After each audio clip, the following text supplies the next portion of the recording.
PAFNation presents a Zero Heroes Entertainment production! Welcome to the No Call No Show with your host, LevelZero.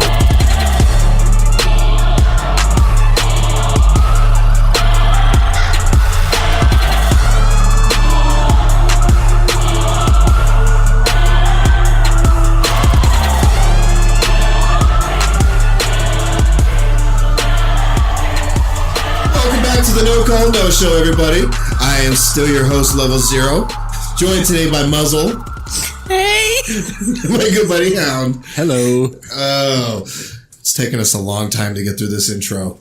Our show today is brought to you by Sin City Medic. It's an apparel company out of Las Vegas, Nevada, owned and operated by our good buddy, Mo K. Head on over to his website, sincitymedic.weebly.com, and check out all they have. They've got t-shirts, stickers, license plate covers, koozies. They got it all. So go on over, check out his shit. They are also going to be the exclusive merchandiser for Zero Heroes Entertainment. So go check out their shit. And before we get started, a very special shout out to Muzzle. It is her birthday. She's turning 52. And in celebration, she brought cupcakes that she has no intention of sharing.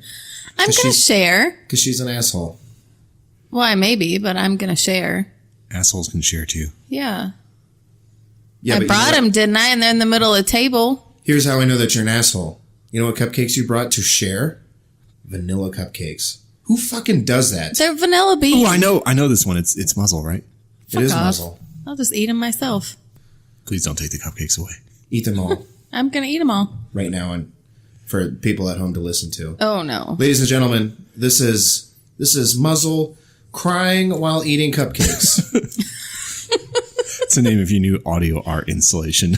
So what are you going to do to celebrate your 58th birthday? Yeah, I'm 58 now. It was just 52 a minute ago. It's going to go up a year for every time you don't share your cupcakes, apparently. Right. Fuck off. So tell us, how are you going to celebrate your 61st birthday? You going to do anything special? Go out and get drunk. That's all. Seems reasonable. Alrighty. Well, we're off to a flying start. If you're going to eat those cupcakes, better not get any fucking crumbs in the carpet. Do you not like crumbs in your carpet? I hate that shit. Eat over the table. We're not I'll savages. I bet Muzzle's the type of person that puts her fucking french fries in, for some reason, to the open glove box. Not the glove box, but the box of gloves. Right, the box in between the two seats that holds all of like your grossy, nasty ass gloves that you're going to put on your patient so that they're clean. Have you ever worked with those fucking people that put the french fries? You put the food literally on top of the gloves that you're going to be shoving into somebody's open abdominal cavity in 5 minutes. Exactly. Yeah. I don't do that. I just use the gloves when I eat, so I don't have that shit on my hands.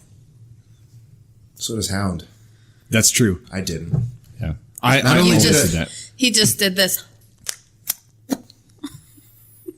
That'll be a fun visual for everyone at home Shut the fuck who's up. listening. So you don't like it when people throw their food in the glove box. That's what you're saying. No, I don't. What is the thing that you hated? Like on a scale of bringing vanilla cupcakes to a birthday party to putting French fries in a glove box. Ugh. Noses. Snot, bloody noses, dropping an MP, nasally intubating. If it's coming out of your nose, I'm gagging. Or going into it. Or going into it. I will lube up an MP tube and there you go. I can't do it. I gag when I lube it up for somebody. No, you don't. Do you really? Yes. Just The thinking thought- about where it will go. Yes. Disgusting. I can't do it. It's pretty gross. What if you're lubing it up for your partner? No, for my partner. Yeah, if your partner's going to drop it and you just lube it up and hand it to him. That's what I'm saying. Even Wait a if minute. I know I am not going to insert it. Sorry, I'm lost. Is this a sex thing? No, not this time. This is not a sex thing. Okay, good. I just wanted to make sure. Listeners, it's okay. It's not a sex thing. This time it's a literal thing. Right, like if you actually stop and think about what you're going to do, like putting an NPA in or a nasal tube or anything, and think about where that's actually going and what you're doing. Ugh. Yeah, I can't tell you how many times I've wanted to just puke because I couldn't do it. No, agreed. The human body is disgusting and we should all be ashamed of it. But especially noses. I tell you what, I've had an MPA dropped on me. Still doesn't really bother me. I don't know. I don't really care about noses. Whatever. What bothers you? Noses don't bother you. What's your bugaboo? So when there's some elderly ass person and that fucking skin that's sloughing off like a snowstorm. Oh my God.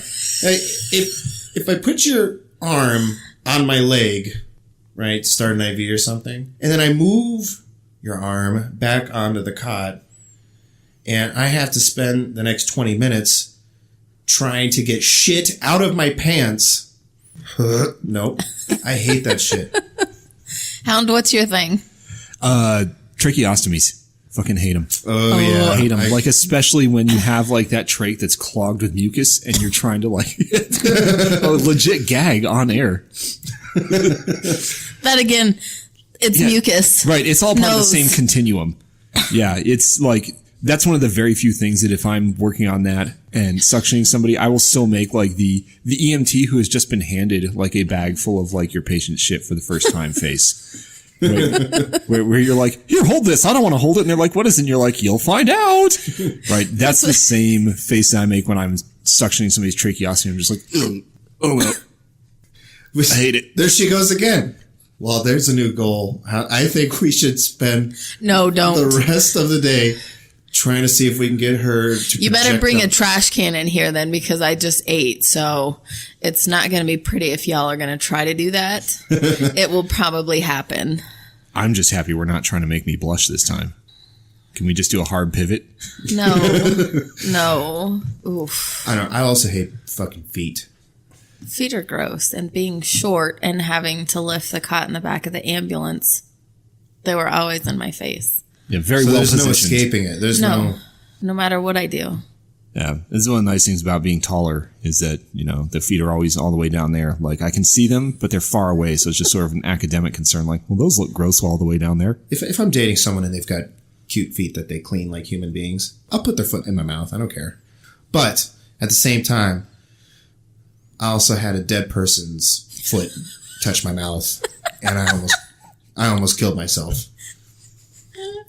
I mean, it was as I lifted them up, their dead ass toenail and big toe just gently and affectionately clipped my lip and touched the inside of my nose, and I wanted to kill myself. If I had a gun in my hand, the moment I felt that dead ass toe touch my lips, I would have put the gun in my mouth and blown my head off. It was the worst shit I've ever seen in my life. Or not seen, but felt. I mean, it was all bad. There's nothing good that can come of that. Yeah, it's hard to find a positive in that you can't say, well, at least I learned a valuable lesson. Like, no, we already knew going into this that dead people's feet are gross, right? Like, you didn't take anything away from that you didn't know before, I'm thinking. The only learning experience out of that was to learn how to start dodging feet like I'm in the fucking Matrix. And how to not projectile vomit onto a dead person, or, you know, that would have been pretty bad too. Yeah, that's bad optics. It would have been just as bad as having a dead person's toe lightly touch my face as to have then projectile vomited on the corpse and then ride around in the back of a vehicle with it. Like, how was your day? Well, dead person's foot was in my mouth. Then I puked on them. Then I rode around the back of a vehicle with them for a while. That's not a good day. That's a bad day at work.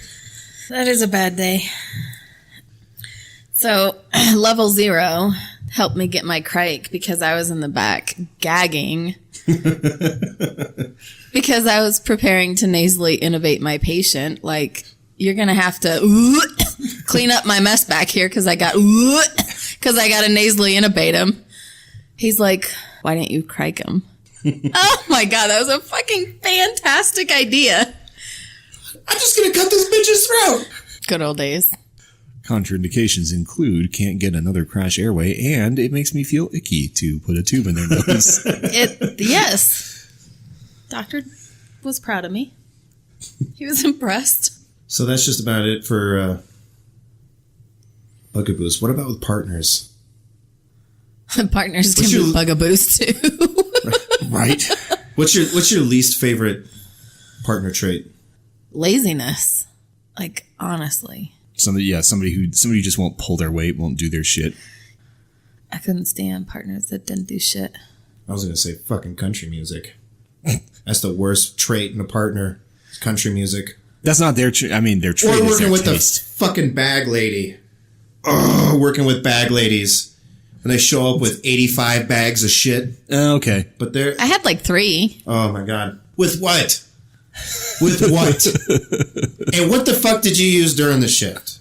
My phone. There you go. Well, this one's got snacks, and this one has different crocheting material. Oh, do you crochet? No. Well, what the fuck is happening? No, If you take a call and then they're driving, right, and you leave the hospital, then you got to crawl into their fucking nest and try typing. What the fuck did you bring and why? I've definitely worked with, not regularly, but definitely worked with partners where I walk in and they look like they're checking into fucking Disney World for like an entire week. Well, you are there more than you're at home. That's also true. Like the ambulance becomes like this weird home away from home, and it's not a happy home. No. And people still heat up fucking fish in the 7-Eleven microwave and then eat it in the ambulance. Who has the fucking gall to eat fish in an ambulance? I'll tell you who. Future supervisors. Those are the type of people that eat fish in the ambulance. Fucking buddy fuckers. Yep, looking out for number 1. You don't mind if I eat this trout, do you? Terrific. I don't know. Music. If you can't jive on the music you want to listen to, that's the worst. I hate country music.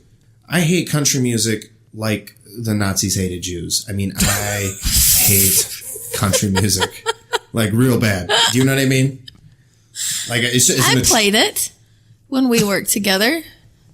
Is that why you are the way you are? No, because you were probably too busy talking the whole time and I couldn't even hear the music. So it was probably just always turned down. Oh, go fuck yourself, too. No, you were busy making your own music with the fucking sirens. We once were driving downtown and LevelZero started like doing the like a rap jam type thing. And somebody on the sidewalk literally started like doing the like raise the roof. Yeah. It was a special night. I remember you did it one night and I was not in a good mood. Wait, was there ever a shift in which you were in a good mood? It's not nice at all. I know that the story is not true because I had good days. You're so full of shit. Until I got to work. That was quite the zinger. Tell you what, that zinger belongs on a Minion meme for middle-aged mothers to share. I had a good day, and then I went to work. Am I right?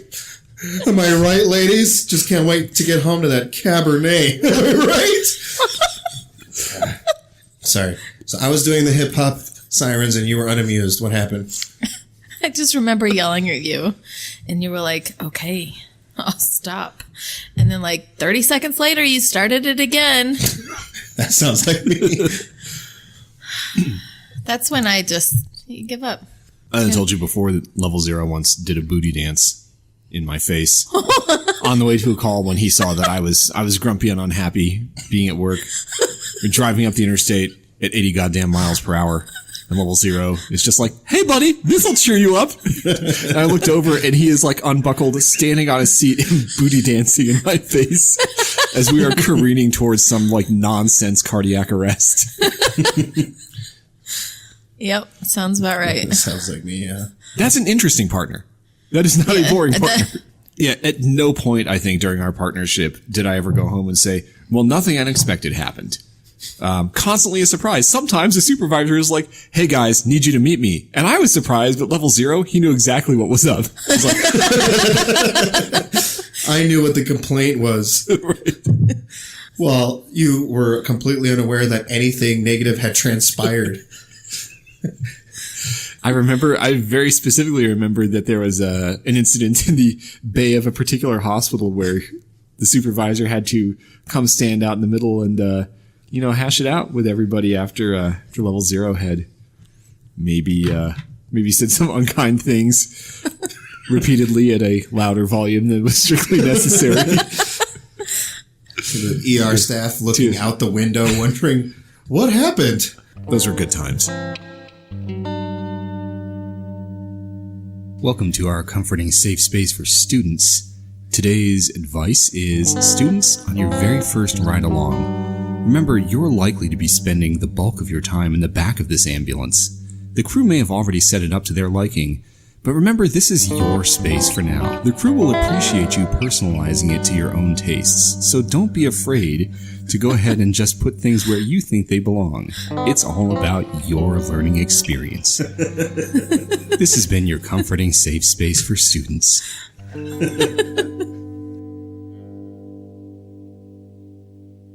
Well, anyways, on the last podcast, the pilot, we talked about how we were going to format this podcast and do topics. We made a lot of bold promises. And we've decided we didn't like very much of that at all. So we've decided to change it. As our first act, we have decided not to carry through on any of our promises. Yes. So we were supposed to do this entire episode on corporate. And in trying to do research, I realized it was so fucking boring that researching EMS, corporate policies, and shareholder disputes and things like that really mostly just led to me masturbating until I went to sleep. And so There's a very weird correlation taking place in this story. Yeah. Oh, yeah, you get bored. Yeah, it's weird in some way. You think, okay, how can I justify not doing this research right now because I set aside this time? I'm going to masturbate. I'm just going to crank out that easy one, relieve my stress, just settle down a bit, and I'll be able to focus. Did it help? It did not. Well, it helped. It didn't help with this. I felt much more relaxed, and then I thought, well, now that I'm in this good place, I've realized I don't care about this shit. Exactly. Not quite relaxed enough. Or too relaxed. I got relaxed and I was able to very calmly think, I don't care about any of this. So I just didn't do it. I did a little bit. There's a reason why corporate is like a synonym for boring. I researched enough to find out that Christopher Holden is the devil. And then I got bored. Who is this person? Christopher Holden is the CEO of Envision Healthcare, or AMR. So, and Bill Sanger. Ah, yes, good old buddy Bill was a long time CEO, and I thought, psychopath running this company, and surely not. And it turns out just one person psychopath running that company. Well, you know what? You take that position, you got to be willing to take the criticism on the chest or on the chin. You know what I mean? Like that's. I like that you initially said on the chest, like you were thinking of some completely different sort of substance other than criticism. Just masturbating. But hey, look, Bill Singer makes so much money. There's nothing I could say that could hurt his feelings. That guy makes enough money that he doesn't have to give a shit what we have to say or think. So, but anyways, Bill Sanger, I'm already fucking boring myself.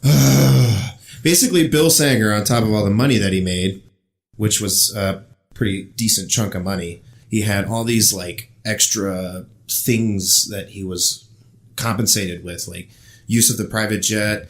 He got a stipend to get a car every year, some shit like that. Yeah, sure. I mean, when you come up with the policies that say that everybody should be paid so little that they have to work 12 hours of overtime every week to be able to afford their rent, you deserve the finer things in life, stock options, car paid for, things like that. Like you've done the work. The things that us grunts in the trenches will never get. The hard decisions like, should I fuck that person financially? Yes, I should. Sir, you've got over 20,000 employees that are struggling every day, and we just want to help out any way we can. So would $15,000 a year to buy yourself a new car help? But Christopher Holden, holy shit. This dude in 2016, if I understand it correctly, pulled in 21.7 million. Jesus Christ. But so 21.7 million. And let's assume he's afforded the same fucking compensations as Bill Sanger, right? Bill Sanger, of which, if I understand correctly too, he told his employees, who probably make $28,000 a year, if you can all donate 10 grand or whatever to this employee relief fund, I'll match it.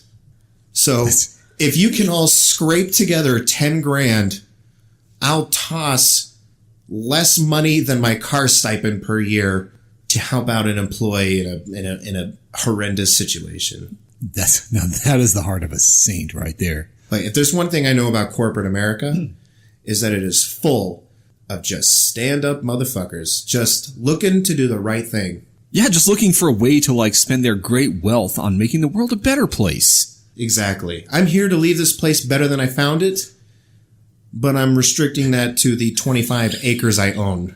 That's going to be better than how I found it. It's the American dream. But think about it, $21.7 million. Do you know what I would do if I had $21.7 million? Not work at AMR ever again. Ever. What the fuck? This guy, why, if you pulled in $21.7 million from AMR, if I was able to extract $20 million from AMR, I walk away. Done. Bye. And you'd be in a happy mood. Christmas is coming up. Have you seen my Christmas list? No, but what'd you say earlier? Nintendo? That's right. Yeah. If you have $21 million this year before Christmas, LevelZero, I would like a Nintendo. Well, is it on sale? See? Now you're thinking like corporate. Now I'm thinking like corporate. Is it at a pawn shop? It's broken. You can fix it, right? That's the only way this is happening. You know how $21.7 million. Do you know what you would have to do to obtain that money working for AMR regularly? You're not going to run AMR, right? So you're probably just going to work for it. You're going to be one of the 20,000 plus clinicians or support staff. So how do we, the regular people, make that kind of money? If you are wondering, I happen to do the math because that's the one thing I was able to accomplish before I turned on MILF porn. If you, let's say you make $12 an hour. To make $21.7 million in a year, to be considered as valuable as Christopher Holden, you would have to make $10,500 an hour and take no days off and spend no money. If you got performance-based, reviews and raises coming up, really buckle down. Because if you can somehow raise your pay rate from $12 to $10,500 an hour, which is a big bump. Well, I'll acknowledge it. It's a big bump. Although less than the amount that Bill Sanger was willing to contribute to the employee fund. So if you could just bump your pay up to less than the former CEO was willing to donate in order to help out with doubtless crippling multi-million-dollar medical debt, you're set.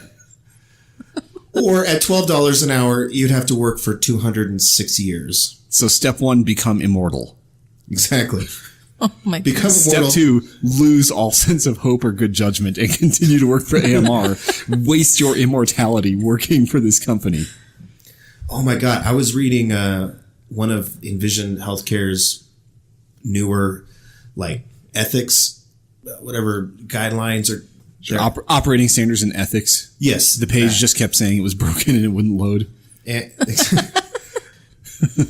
I pulled up this ethics guideline, and on the official paperwork, this is they call it vital signs, but it is the business ethics, code of business conduct and ethics. Down here, it says compliance with the code is mandatory. Any violation of the code may result in corrective action up to and including termination. The next paragraph says, a waiver of this code for any executive officer or director may be made only by the board of directors or the committee of the board of directors and must be promptly disclosed to shareholders. Wow. None of whom at all are close personal friends of the executive officers. Not at all. You will comply with this code. Except Unless your friends on the board say, it's cool, man. We get it. Millionaire's gonna millionaire, yo. So when researching that small portion, I became so fucking bored that I just didn't want to do it. So I think we'll just, you know what, each podcast, we'll just come up with a few different things to talk about. We'll just keep it simple. Simple is good. Can we talk about ghosts? So next? congratulations, corporate. You made yourself so obnoxious and worthless and painful. that we I don't don't even even- want to talk about you. Not even interested in talking about you. So congratulations, fuckwits. You win. I give up. Just going to go jerk off and live my life and just let you get rich because I don't care enough to Google you anymore. Hound, didn't you get fucked over super hard by corporate with some bereavement leave? I did, yeah. 2 times, as it happens. It was super cool. Yeah, 1 for each grandparent. So it was like they thought, well, we need to balance the cosmic scales. Like, we fucked you over on your grandma. We should probably do that with your grandpa too. Yeah, it was. Otherwise it's unfair. Right. Yeah. Well, it's gender bias is what it is, and corporate won't stand for that. It's just professionalism. 2017, folks. Right. You want equality? You got it. Yeah, it was, so I was working a 24-hour shift. So for people who don't know this, like the standard 24-hour shift is like the Kelly Flex schedule where you work 24 hours on, 24 hours off, 24 hours on, 24 hours off, 24 hours on, and then 72 hours off. So my grandfather had the poor taste to die, just before, my first in his 24-hour shift. So he dies the day before. I take the first day off to be with my family. The second day after he dies is a scheduled off day. The third day, I say, well, there's nothing I can do at this point. Family is flying in from around the country. I may as well go to work because there's nothing I can accomplish by sitting at home with people who are just sad.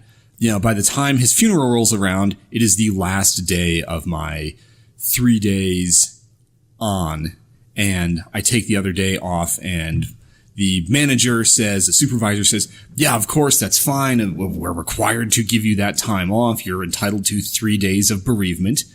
And Which is more than enough oh yeah, for mourning a family member's passing. yeah. And in the subsequent, when speaking to people about this, I said, so if my wife dies, I get 72 hours off. And they said, you can take as much time off as you like. We just will only pay you for 3. And I said, well, that seems fair. You know, if my wife or daughter dies, 3 days is plenty enough to kind of get over it and then get back in the saddle. Can't imagine why we're all killing ourselves. No. Lord only knows. No. You hear that, Chris? Did you hear that? Can't imagine why we're all killing ourselves. It's probably those dynamite corporate policies keeping us all safe, warm and fuzzy. But yeah, they specifically said, of course we have to give you 3 days. So I took the day off. This was around Christmas, by the way. And my Christmas paycheck was a couple $100s short, which no big deal when you get paid as much as we do. You know, a couple $100s is no big thing, especially around that time of year. Yeah, it's fine. But if it had been a big thing, that could have been like a season-ruining, life-altering omission from my paycheck. And when I thought quite reasonably that I had been wronged here, I was told, well, I misunderstood. It's 3 consecutive days off, which means if you work on a 24-hour shift, you are automatically disbarred from getting 3 days of bereavement because you have a defined scheduled break in the middle of 2 days, which means you cannot get it. And I thought, well, this has got to be illegal. Now, this is where we had a good supervisor come in. One of the good guys. We had this dynamite supervisor who actually gave a shit about his crews, who went to bat and was like, this is obviously not the spirit of this. I'm going to go to bat for you. He talked to corporate, and corporate very clearly told him, well, you can tell your employee to go fuck himself, and please don't stick up for your employees again. So that was one of my experiences. That's a You good wonder lesson. why that place is going to hell in a handbasket. It's a good lesson for supervisors. Do not work to make your employees' lives better. It's not in corporate interest. Well, this has been a fun podcast so far. Feels really nice, doesn't it? It does, Hey, we yeah. got cupcakes. It's good. Yeah. 2 of us ate these cupcakes. Yeah. 2 of us who weren't like cupcake purists who One won't just sully themselves spilt in his vanilla drink beans. on it. You know what that is? No, it's vanilla. It's a muffin bean. with icing. Just bullshit. Have sex with coworkers. Work and life is stressful. You're too busy to go out and meet people. So find someone in your proximity that you can stomach and have a good time. Hang on here, Muzzle. Are you telling me to engage in coitus with my coworkers? I am. Isn't that expressly forbidden in the corporate policy handbook? It sure is. And you're telling me that I should do it anyways? You need some stress relief in your life. Well, gee, Muzzle, that sure does sound like a good idea. What are some ways that I can make sure that the coitus is healthy? Should I wear a condom? You should wear a condom, but let's be honest, it doesn't feel the same. That's a very good point, Muzzle, and I appreciate the clarification. And remember, always calve aside the bench before and after.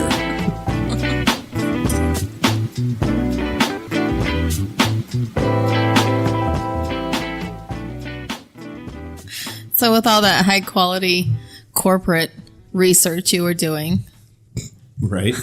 how's your penis? Doing okay. I had a couple sore days. Days. Yeah, I still masturbated. It was just, it was just rough. It didn't. It's got to get done. It's not going to take care of itself, you know. So it's sore. It's painful. You know, every time I cough, feel it in my urethra. But, you know, I knuckled through it. I've seen far worse sex injuries. So Like what? actually, my first call after being cleared to work on the streets was for a bloody dick. It was a guy who was coitusing the shit out of his girlfriend, and then, to quote him, he said, "Her snatch felt like razor blades, but I kept going anyways." And I thought, fuck yeah, you did. I must have picked up a poet laureate because this man speaks with the soul of Shakespeare himself. Her snatch felt like razor blades, but I kept going. Had a Poetry. So yeah, that was my first 911 call solo on my own. It's like, all right, day 1, you're code 3 for a bloody penis. I was like, this seems right. This makes sense. You had no way of knowing it at the time, but this was the beginning of a pattern. This was the pace setter for the remainder of my life, and I've just been chasing that rush. Just chasing the bloody penis ever since. Just chasing. So what was the cause of it? I don't fucking know. Oh. I got all the information I needed from that sentence. From the initial dispatch. My penis is bleeding. Okay, why? Her snatch felt like razor blades, but I kept going. Terrific. Jump in, let's go. Do you need to see it? I believe you, bro. I believe you 100%. I trust you. So let's just go and get on with our lives. So, female partner and I, we get called to a nursing facility for an appendage that's stuck in a bottle. On the way there, you talk about, all right, if it's glass, we can maybe try to break it. If it's plastic, we can try to cut it off. Spoken like someone who doesn't know anything about dicks. Well, Well, we can either shatter the glass or cut the plastic with blades. I don't know. We'll see when we get there. a ring cutter would work. Oh my god. I think a ring cutter would be the least painful, but man, Did you, Hey, I'm not the dipshit that stuck my dick in a bottle. did you consider trying to arouse him further? So kind of like a Hulk situation? Try and just break that bottle. No, I don't think that came across our minds. So we get there. My partner proceeds to take the towel that he has covering his penis because he's laying on the bed naked. So, shampoo bottle, dick stuck in it. She goes, my partner, how did this happen? I was trying to get washed up the quick way. The fuck are you talking about? The quick way. I've been there, my friend. like you do. Okay, so you walk in.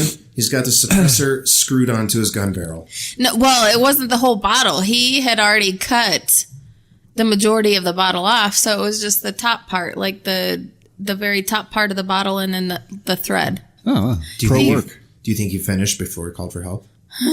I don't know. We'll speculate. Think about it. He probably did. I hope that when you get home tonight and it's quiet, I'm you don't not have going to anything be else to thinking think about a shampoo bottle. it's going to come flying back and you're going to want to know, did he finish cranking his dick before he called emergency medical services? He was trying to get washed up, okay? Right.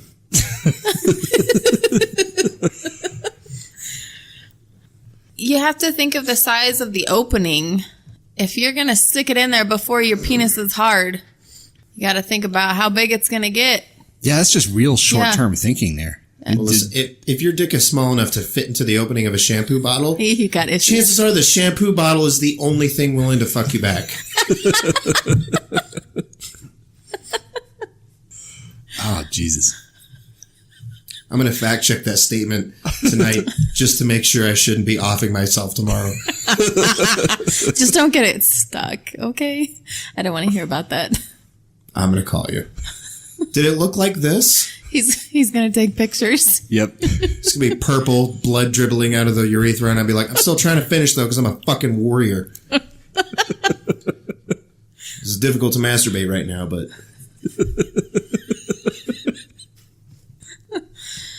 Hound, do you have a sex story?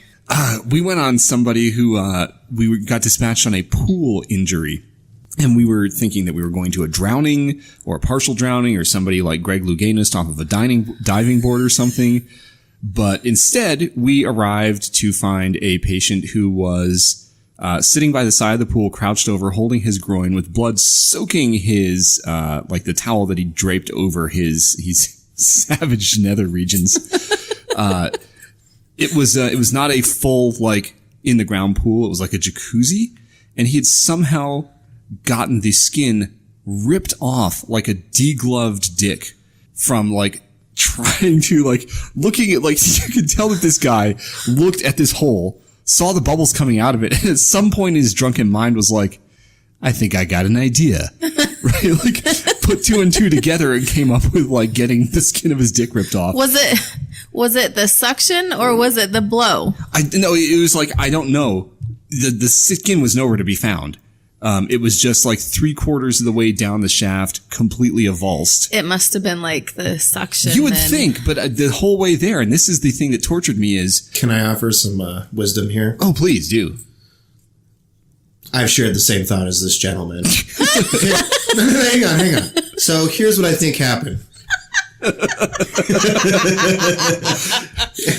So I was in a hot tub, and the bubbles are coming out, and it feels nice. And I thought, I was just curious. I was like,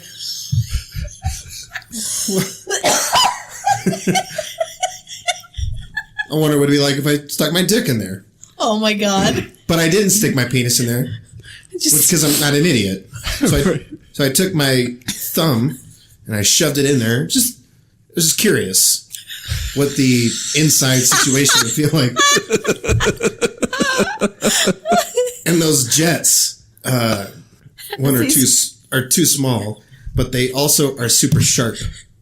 Oh. They don't round the edges. So maybe he stuck his dick in. And tried to pull it out really fast? Ejaculated, got the blowback, tried to escape real fast. The bubbling semen shooting at him. I'd be scared too. Pulled back, and then just left his... Well, that is actually... Degloved wiener. Yeah, that has actually solved the thing that was torturing me on the way there, was like, how on earth would it create suction enough to rip the skin off of his dick? But if it is sharpened to be like some sort of like industrial penis peeler, as you described... Next time you're in a jacuzzi, finger it a little bit. Oh, no, I will never go into jacuzzi again. Like, finger it a little bit. No, thank you. Thank you, no.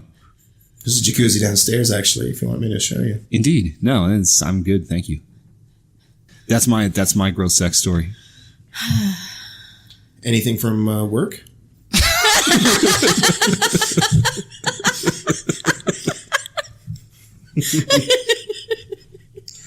Anyways, listeners, you should email in your best sex stories. I think that would be a funny one to get sent in, so that we don't have to tell our own stories. We want to share your guys' stories and I'm not telling mine. Discuss them at length. Not telling you're what? Oh, I think Muzzle has her very own personal sex story. That's for another session. I think it's for this session. No. Anyways, if you guys want to send us in your own funny sex injury stories, we'd love to share them on the podcast. So those are ours, and we want to hear yours. So, Muzzle, can you let them know how to send those stories into us? All right. So your sex injury stories, email LevelZero, PAF, P-A-F, at gmail.com. And then we'll read through them. Try to keep them brief and descriptive. I think it should go unsaid that all the stories will be read anonymously, because on the Facebook page, people still seem to feel like they need to request that I keep them anonymous. So send in your stories. Don't reveal anything about your agency or your personal identity or obviously patient information. Just send us the funny parts of the story and we'll read them on the show next time we get a chance. And also, if you have a jacuzzi at home, go try it yourself. Give it a little finger. Does your jacuzzi have a soft, rounded bevel? Or is it perhaps sharp and penis peeling in nature? Here's a serious question for you. Do you think as a direct result of dick injuries similar to the one that I have described, that jacuzzi companies now make them with little rubber guards over there in the same way that lawnmowers come with stickers that say, don't mow your lawn barefoot walking up a hill in the dark? I think all of those things are just another reason why if North Korea nuked us, I probably wouldn't have that much to say about it. The evidence is really piling up. We will nuke you. Well, we're trying to fuck jacuzzi, so it's cool, bro. It's fine. We don't need to be here anymore. We've hit the end of the evolutionary road. We only had about a generation left, being optimistic at this point. Oh my God, people are the worst. And on that note, guys, I think that's it for us. We hope you had a good time. I know that we sure did. We surely did. So stay tuned for the next one. Make sure you email us in those stories, and we'll catch you next time. Bye, guys. Medic 67, sorry, but I need you for a late call. I would rather coordinate and throw an appreciation party for the human fucking resources lady than run your late call. Please show me how to service. You guys take care of yourselves, take care of each other, stay safe. We'll catch you next time. Damn, son, isn't that enough?